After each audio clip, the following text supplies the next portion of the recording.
Bonsoir à tous, il est 19h30. Merci d'être avec nous sur La Première. Voici les titres de votre journal local et régional de ce lundi 9 avril 2018.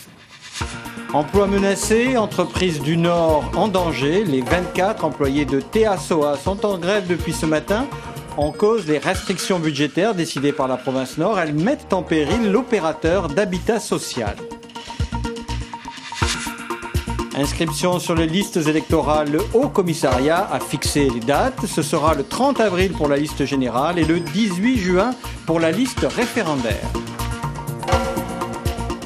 Goulan, éliminé de The Voice, mais avec les honneurs, devant un public debout et un jury en larmes, le chanteur kanak de Marais est resté sobre et digne. Il est notre invité ce soir dans ce journal. Bonsoir Goulan. Bonsoir. On se retrouve dans quelques instants. Les îles Loyauté est la 4e édition de la Journée internationale du sport et de l'activité physique.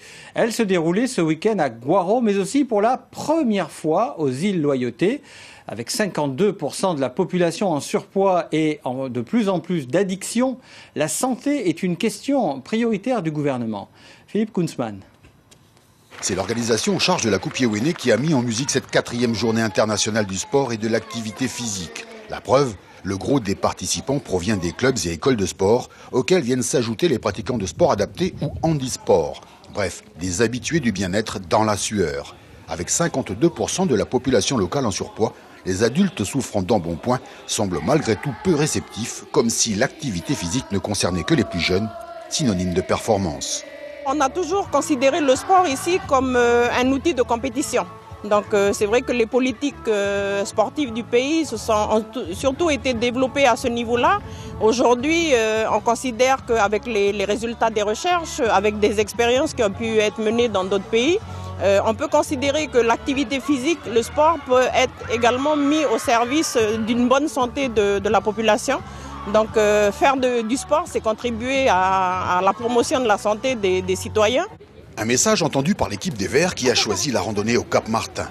Peu de dénivelé, un parcours ombragé, des formations calcaires impressionnantes et une arrivée dans la somptueuse forêt d'Araucaria du littoral. Le temps d'une photo, car ils l'ont fait. Et la balade est bouclée en 1h30.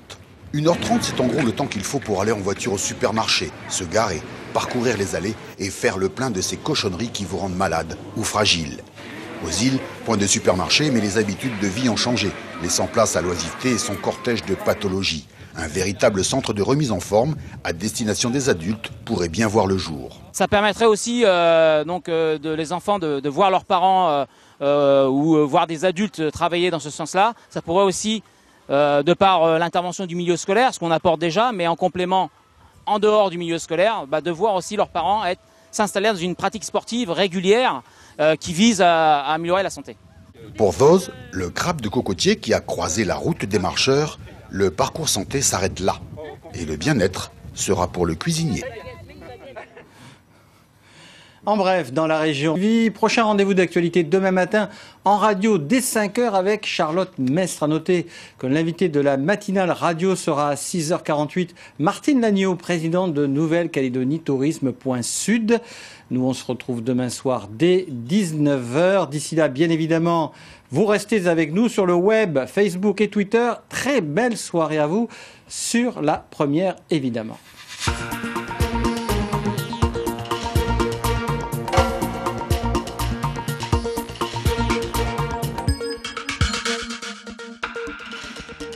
L'info continue sur lapremière.nc.